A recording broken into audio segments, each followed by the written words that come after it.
Ya,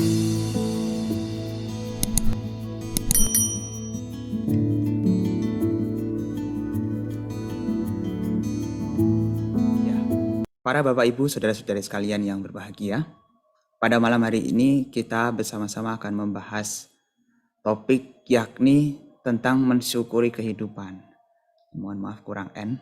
Mensyukuri kehidupan yang tentu saja akan kita kaji berdasarkan dengan Nakasika Sutta bersama dengan sutta-sutta yang lainnya.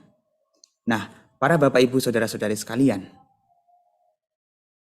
kalau kita berbicara tentang kelahiran sebagai manusia, kita tentu sebagai umat Buddha sering mendengar bahwa kelahiran sebagai manusia ini adalah satu keberuntungan yang luar biasa, keberuntungan yang besar yang sulit untuk didapatkan. Dan sekarang kita sudah mendapatkan kesempatan itu. Kita sudah terlahir sebagai manusia, bahkan tidak hanya sekadar sebagai manusia, tetapi juga punya kompetensi yang lain, punya kelebihan-kelebihan yang lain. Maka sebenarnya kita sudah punya satu keberuntungan besar yang patut kita apresiasi, patut kita syukuri. Nah, dalam hidup ini sebenarnya ada banyak hal yang patut kita syukuri. Ada banyak hal yang patut kita hargai. Ada banyak hal yang patut kita apresiasi.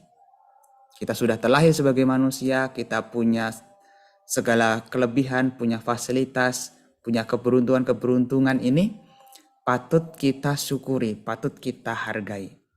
Lantas pertanyaannya adalah bagaimana cara kita mensyukuri kehidupan sebagai manusia ini? Pertanyaan adalah bagaimana caranya mensyukuri kehidupan ini?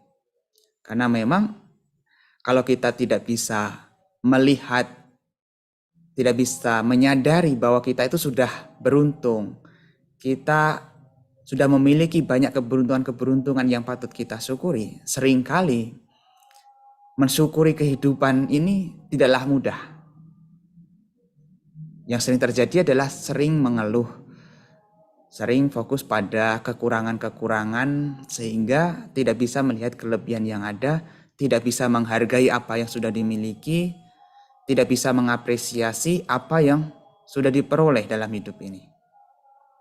Makanya kita perlu mempelajari ini. Nah, para Bapak Ibu saudara-saudari sekalian, bagaimana caranya bersyukur? Nah, kalau kita berbicara tentang syukur dalam agama Buddha, memang cara bersyukur Buddhis ini berbeda dengan cara bersyukur di kepercayaan-kepercayaan orang lain. Cara bersyukur kita adalah pertama, dengan memiliki santuti. Apa itu santuti? Santuti adalah kepuasan. Kepuasan. Sang Buddha mengatakan santuti paramang danang, bahwa kepuasan adalah kekayaan yang terbesar. Kenapa? Ya karena memang apapun yang kita miliki ini akan selalu merasa kurang kalau kita tidak punya kepuasan. Maka puas dengan apa yang telah kita miliki, apa yang telah kita dapatkan. Ini membuat kita menjadi orang yang tidak mudah mengeluh. Bisa menghargai apa yang sudah kita dapatkan. Bahwa apa yang kita dapatkan ini patut kita syukuri, patut kita hargai. Sehingga kita tidak akan diperbudak oleh keinginan. Karena yang namanya keinginan itu tidak ada ujungnya. Bahkan Sang Buddha sendiri mengatakan, nakaha panawasena titikame suwijati. Apa sada duka kama iti winyaya pandito.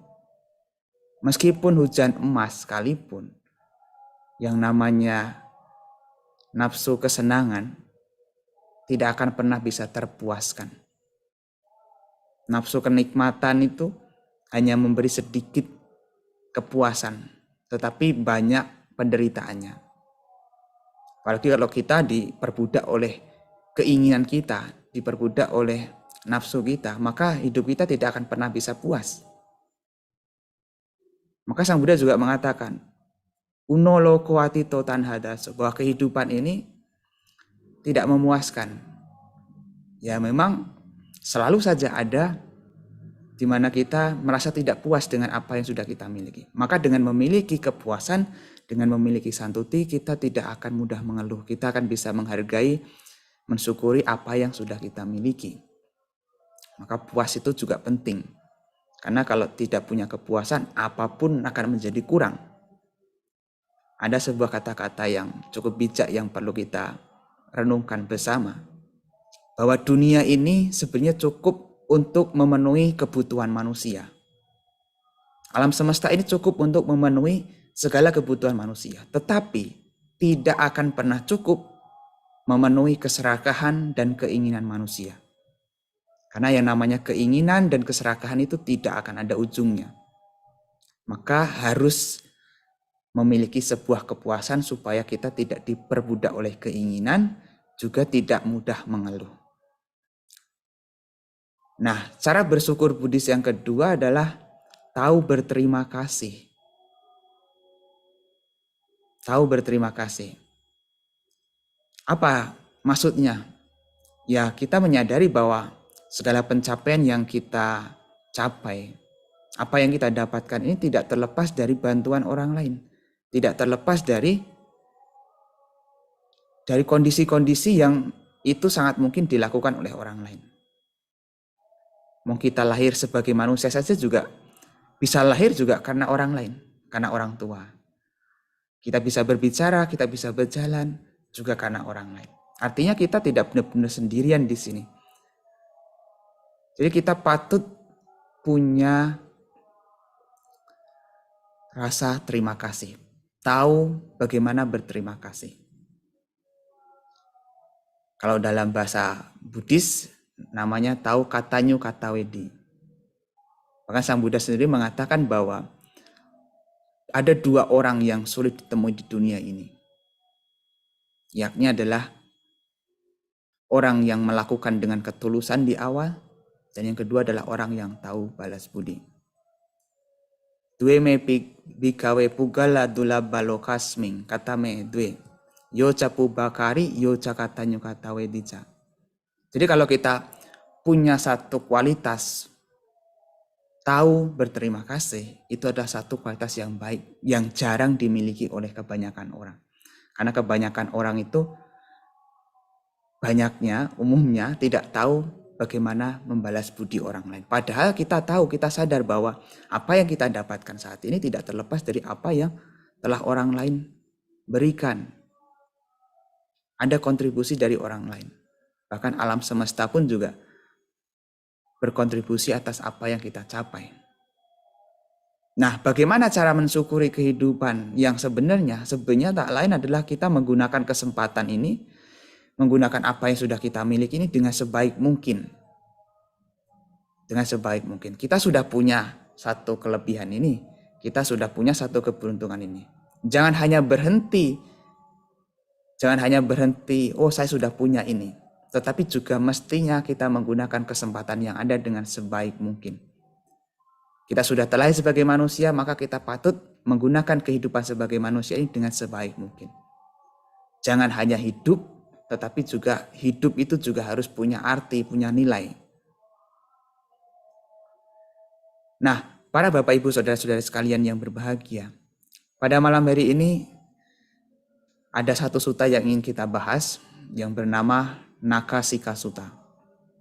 Nakasika Sutta ini sebenarnya kalau kita lihat di Tipitaka, kita dapat menjumpai di beberapa sutta. Sebenarnya intinya juga sama, yakni khotbah tentang kuku sebenarnya, tentang kuku. Namun sutta yang ingin saya bahas pada malam hari ini adalah Nakasika Sutta yang ada di Sangyutta Nikaya di Nidanawaga. Nah, diceritakan bahwa pada waktu itu Sang Bagawa sedang berada di Sawati. Sawati itu nama sebuah kota, disebut sebagai Sawati karena dulu kota itu serba ada. Sawati itu sabati, artinya semua ada gitu. Kalau sekarang ibarat toko itu toko serba ada begitu. Jadi zaman itu kota Sawati ini serba ada. Mau cari apa saja, perdagangan apa saja ada. Nah, Sang Bagawa pada waktu itu mengambil sedikit tanah dengan ujung kuku di tangannya. dan berkata kepada para biku, "Wahai para biku, bagaimanakah menurut kalian? Mana yang lebih banyak? Sedikit tanah yang kuambil di ujung kuku ini, atau tanah yang ada di bumi ini?" Begitu. Tentu para biku tentu menjawab bahwa yang di bumi ini tentu lebih banyak. Jadi yang mulia, tentu tanah yang ada di bumi ini jauh lebih banyak. Tanah yang ada di ujung kuku jari Sang Bagawa tidaklah seberapa begitu. Bila dibandingkan dengan tanah yang ada di bumi ini. Tidak dapat diukur, tidak dapat dihitung. Tidak ada bandingnya. Nah, kemudian Sang Buddha membalasnya. Demikian pula wahai para biku. Makhluk-makhluk yang terlahir kembali di antara manusia adalah sedikit. Tapi banyak sekali makhluk-makhluk yang terlahir kembali di alam selain alam manusia. Oleh karena itu, wahai para biku, kalian harus berlatih sebagai berikut.